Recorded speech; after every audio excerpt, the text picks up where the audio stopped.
बोले सतगुरुदेव भगवान की जय।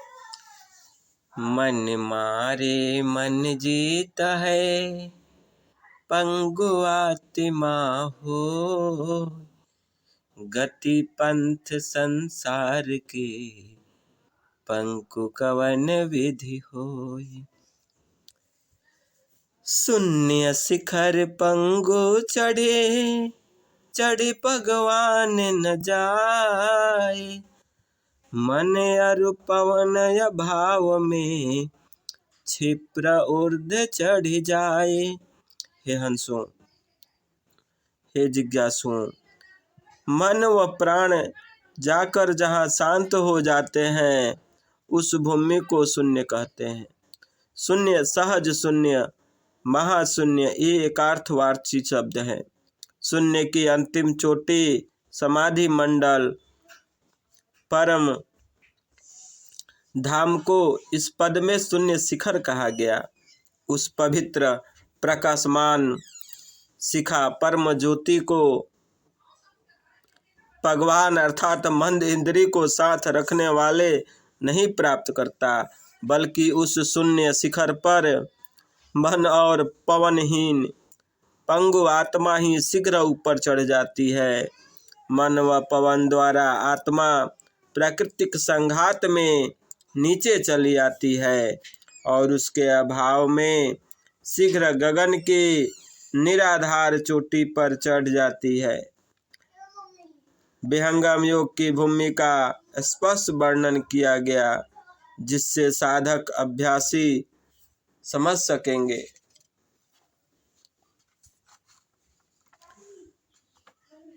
मैं दूसरे मम पंथ भिन्न, अन्य पंथ जग अन्य, मैं क्यों भूलूं भरम में, शब्दारोहण मन्य।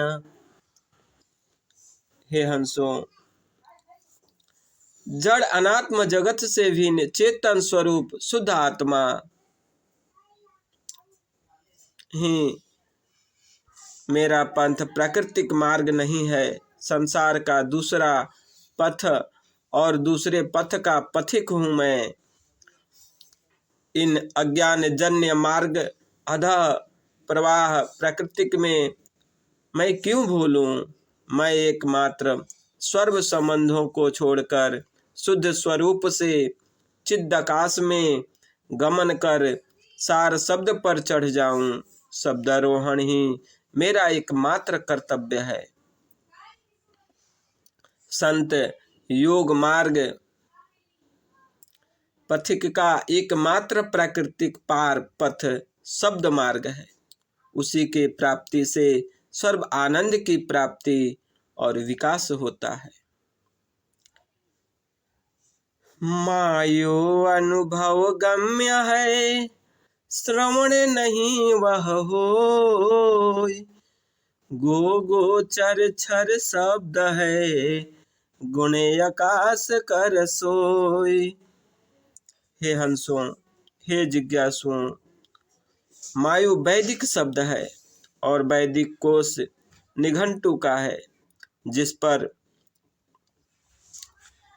यासक मुनि का निरुक्त भाष्य है। स्वरवेद में अनेक स्थानों पर वेद के शब्द मिलते हैं। निघंटु में मायु स्वर शब्द कसा, अक्षर, नग्न और संपूर्ण सरस्वती तथा स्वनः आदि 56 शब्द वाणी के अर्थ में प्रयुक्त हैं। यहाँ पर सार शब्द प्रब्रह्म को मायु कहा गया। मायु अनुभव गम्य है। वह कान द्वारा श्रवण नहीं होता, बल्कि नाद, बिंद एवं अनहद से परे अगोचर तत्व है। इंद्रियों द्वारा जो शब्द उच्चारित होते हैं वे भौतिक शब्द हैं। नित्य नश्वान शब्द हैं। वह मायु अर्थात सार शब्द आकाश का गुण नहीं है, क्योंकि आकाश भी प्राकृतिक से बना एक तत्व है। ये तो वह अनिवार्य शब्द जड़ आकाश का गुण नहीं है। आकाश और उसका गुण शब्द दोनों प्राकृतिक के कार्य जड़ अनित्य पदार्थ है। सार शब्द क्षर अक्षर पार नित्य अखंड शब्द है। प्राकृतिक पार अकह एवं अगोचर इस महान तत्व को प्राकृतिक मंडल में शब्द ही कहा गया है। एक तार चाटक लगे नग्न अनुभव होय, झोंक आकाश भूमि मिले तब क्या पावे सोय। झोंक आकाश भूमि मिले तब क्या पावे सोय। हे हंसों, हे जिज्ञासुओं, आत्मा की प्राकृतिक देह संघात बिखरी हुई है। सारी शक्ति को खींचकर एक ध्येय में एक आकार स्वरूप से निरंतर अबाध गति से एक तार देखने को चाटक कहते हैं। ध्येय के एक स्वरूप में जब आत्मा की ज्ञान शक्ति लग जाती है तब सार शब्द का अनुभव विज्ञान प्रत्यक्ष होता है। शब्द अनुभव की प्राप्ति होती है। जब साधक सहज योग अभ्यासी की ज्ञान धारा नीचे के आकाश सहज भूमि में आ जाती है तब वह साधक उस शब्द आनंद परम शक्ति को अनुभव कैसे प्राप्त कर सकता है। इस पद में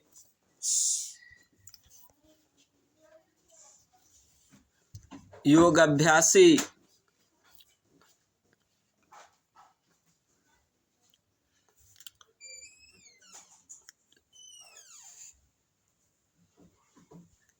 क्षर अक्षर पार एक तार एकाकार होकर एकमात्र ध्येय सार शब्द में ही प्रवेश कर तन्मय तदाकार हो जाने का उपदेश सद्गुरु करते हैं। शब्द अनुभव परम सुख को प्राप्त करने का यही शुद्ध स्वरूप है। योगी एक पल भी नीचे भूमि में न आकर लगातार शब्दाधार परमानंद में निमग्न हो अमृत परमानंद को आस्वादन करता है। कसाय गया डोल है कंप नहीं है ताही, जग में अक्षर कंप है अनुभव दर्शन माही। जग में अक्षर कंप है अनुभव दर्शन माही। हे जिज्ञासुओं, प्राकृतिक आधार छूट जाने पर आत्मा का अनुभव प्राप्त होता है। जब तक प्राकृतिक आधार नहीं छूटता तब तक आत्मा का अनुभव सार शब्द की परम पुरुष की प्राप्ति नहीं होती।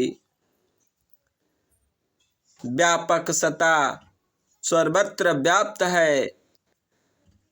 विहंगम योगाभ्यास द्वारा प्रकृति के आवरण हट जाने पर आत्मा को परब्रह्म का अनुभव साक्षात्कार होता है। उसी को दर्शन भी कहते हैं। ब्रह्म आत्मा के अंदर या चराचर जगत में एक रस व्यापक सर्वत्र पर्याप्त है। जब जड़ चेतन की ग्रंथि ब्रह्म विद्या योगाभ्यास द्वारा खुल जाती है तब ब्रह्मानंद का उस परमानंद ब्रह्म का दर्शन प्राप्त होता है और उस ब्राह्म प्रकाश में उस ब्रह्म प्रकाश का आत्मा ब्रह्म का स्पष्ट ज्ञान अनुभव प्राप्त करती है। जिस और योगी अपनी दृष्टि फेरता है उधर उसे ब्रह्म ही प्रत्यक्ष अनुभव साक्षात्कार दिखाई देते हैं। अनुभव दर्शन के बाद जड़ चेतन समस्त तत्वों का बोध हो जाता है और वह आकाश कसा सार शब्द समस्त जगत का आधार स्कंभ है एवं अडिग अर्थात कुटस्थ है। वह दृढ़ स्थिर एक रूप से रहने वाला पदार्थ अकंप है, उसे कंप नहीं। कंप गति एक पाद जगत प्राकृतिक मंडल में होती है। सार शब्द अडिग अडोल अर्थात कंप से रहित है। कंप अक्षर द्वारा जगत में होती है। कंप का आधार अक्षर ब्रह्म है। अंतर अगम अगाध में बूढ़े संत समाए, रोम रोम मंद्र गाजे पलक दरस झलकाए। रोम रोम मंद्रा गजे पलक दरस झलकाए। हे जिज्ञासुओं, जब संत सहज भूमि को पार कर चिद्दाकाश रूपी अनंत महासागर में बूढ़कर भीतर प्रवेश करते हैं, तब अगम अथाह शब्द सागर की प्राप्ति होती है। शरीर तथा समस्त इंद्रिय प्राण तथा अंतःकरण में शब्द ही प्रकाशमान प्राप्त होता है एवं उस काल में योगी की अनुभव चेतन दृष्टि सहज जहाँ चेतन दृष्टि जहाँ पर जाती है वहाँ प्रकाशमान ब्रह्म प्रभा स्पष्ट अनुभव प्रकट होता है। योगी के चारों ओर ब्रा भीतर अर्ध ऊर्ध सर्वत्र एक प्रभा प्रकाशमान दृष्टिगोचर होती है। विहंगम योग की समाधि चेतन विज्ञान द्वारा वह प्राप्त होता है। वह योगी योग विज्ञान से बाहर भीतर समस्त पदार्थों में एकमात्र ब्रह्म का ही अनुभव करने लगता। शब्द प्रकाश के अतिरिक्त दूसरी कोई वस्तु दिखाई नहीं पड़ती। यह योग की महान भूमि विहंगम योग योगी संतों को प्राप्त होता है। यही जीवन मुक्त विहंगम योगी की स्थिति है। नैन श्रवण मुख नासिका नख सिख शब्द समाए। देव सदा फल पूर्ण है, जहाँ देखो तहाँ पाए। जहाँ देखो तहाँ पाए। हे जिज्ञासुओं, विहंगम योग की उच्च भूमि प्राप्त हो जाने पर अर्थात समाधि भूमि की प्राप्ति हो जाने पर शरीर के सब अंग प्रत्यंग इंद्रिय प्राण आदि शब्द प्रकाश से पूर्ण हो जाते हैं। एकमात्र शब्द का ही पूर्ण अनुभव होता है। शब्द की पूर्ण वेता से देह संघात आत्मा प्रदीप्त हो तथा चेतन प्रकाश में प्रकाशित हो जाती है। उस योगी की आत्म प्रभा जड़ जगत में ही प्रकट होती है, जिसे वह योगी देखकर मुग्ध हो आनंद के परम प्रकाश में पूर्ण तृप्त रहता है। ब्रह्म प्रभा को योगी जगत में कैसे प्रकट करता है, या शरीर इंद्रिय में उसकी शक्ति कैसे विशिष्ट रूप से प्रकट की जाती है, यह ब्रह्म विद्या योग की कला है, जिसे सद्गुरु विहंगम योगाभ्यासी अनुभवदर्शी संत जन जानते हैं। इस पद में भी विहंगम योग समाधि का वर्णन स्वरवेद के भाष्यकार सद्गुरुदेव प्रभु करते हैं। महाकरण कैवल्य दो जीवन मुक्त नहीं देह। देह चार वे रहत है रहय संग निज गेह। स्थूल सूक्ष्म करण महाकरण कैवल्य एवं हंस, ये आत्मा की 6 अवस्थाएं अर्थात 6 देह होती है। आत्मा की शुद्ध देह हंस अवस्था है। हंस देह से जीव क्रमशः कैवल्य महाकरण देह को प्राप्त होकर फिर कारण सूक्ष्म और स्थूल को प्राप्त होता है।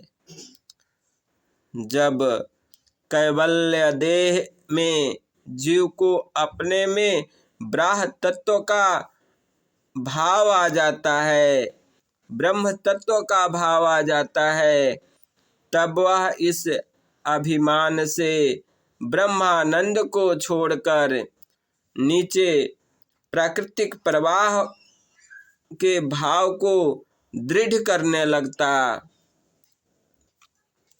और कैवल्य से महाकरण देह को प्राप्त करता है।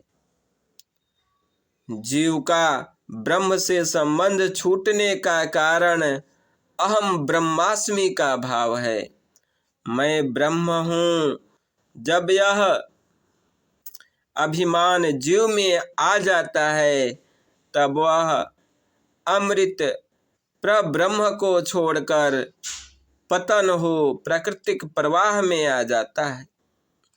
महाकरण देह से प्राकृतिक में आने की दृढ़ भावना जीव को हो जाती है और वह कैवल्य और महाकरण ये दोनों देह अज्ञान भ्रम के कारण प्राप्त होती है।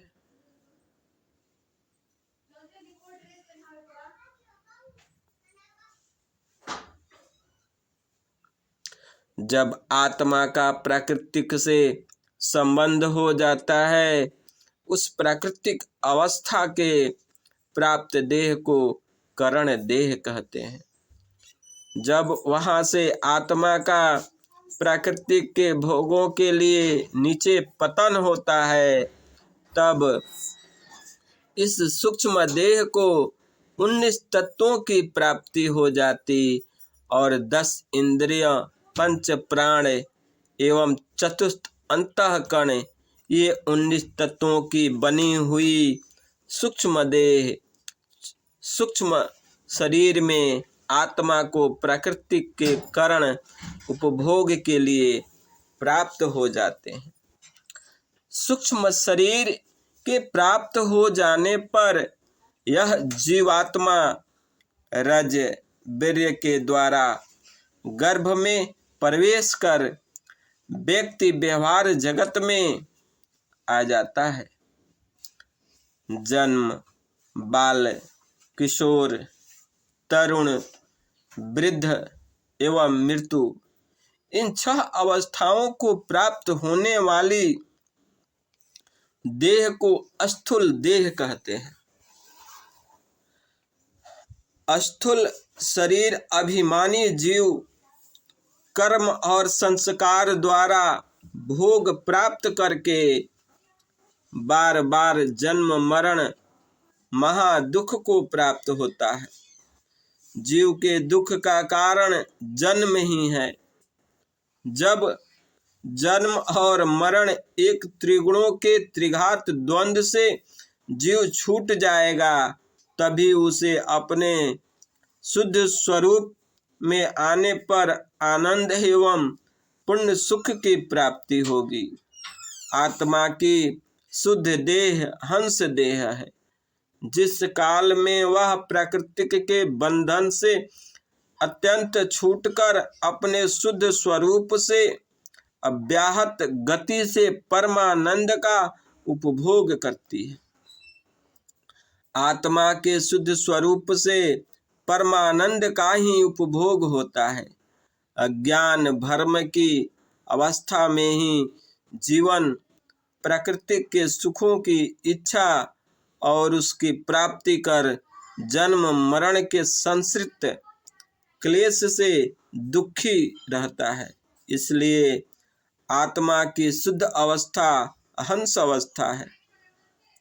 जब योगी इस शरीर से परम पुरुष की प्राप्ति कर जीवन मुक्त हो जाता है, तब अज्ञान भ्रम की ग्रंथि एवं अनात्म जड़ जगत का आत्मा से अभाव हो जाता। इसलिए उस जीवन मुक्त योगी में अज्ञान भ्रम न रहने के कारण कैवल्य एवं महाकरण दोनों देहों का अभाव हो जाता है। फिर भी वह योगी इस शरीर में रहकर अपने इंद्रियादिकों के द्वारा शरीर संबंधी प्राकृतिक व्यवहार को चलाता है और इन देह इंद्रियों संघात में रहकर भी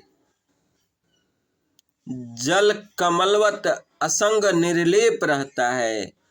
इसलिए शरीर में रहने के कारण जीवन मुक्त सहज योगी में स्थूल सूक्ष्म करण और अपनी शुद्ध सता हंस देह रहती है। इन प्राकृतिक तीनों शरीरों के साथ रहने पर भी वह योगी इनके धर्मों से असंग हो अपने शुद्ध चेतन स्वरूप में रह ब्रह्मानंद परमा सुख को प्राप्त करता है।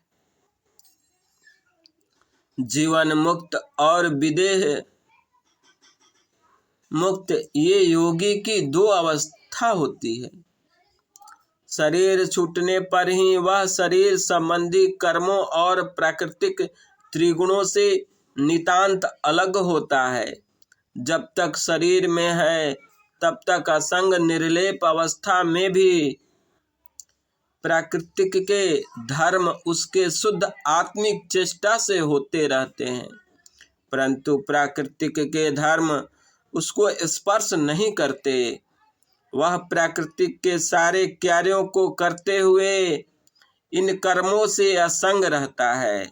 इसलिए जीवन मुक्त सहज योगी में प्राकृतिक के तीनों शरीरों से संबंध रहता है और इन सारे देह संघात के संबंधों से असंग हो वह इस शरीर में मुक्त होकर अपनी शुद्ध हंस अवस्था में विराजमान रहता है।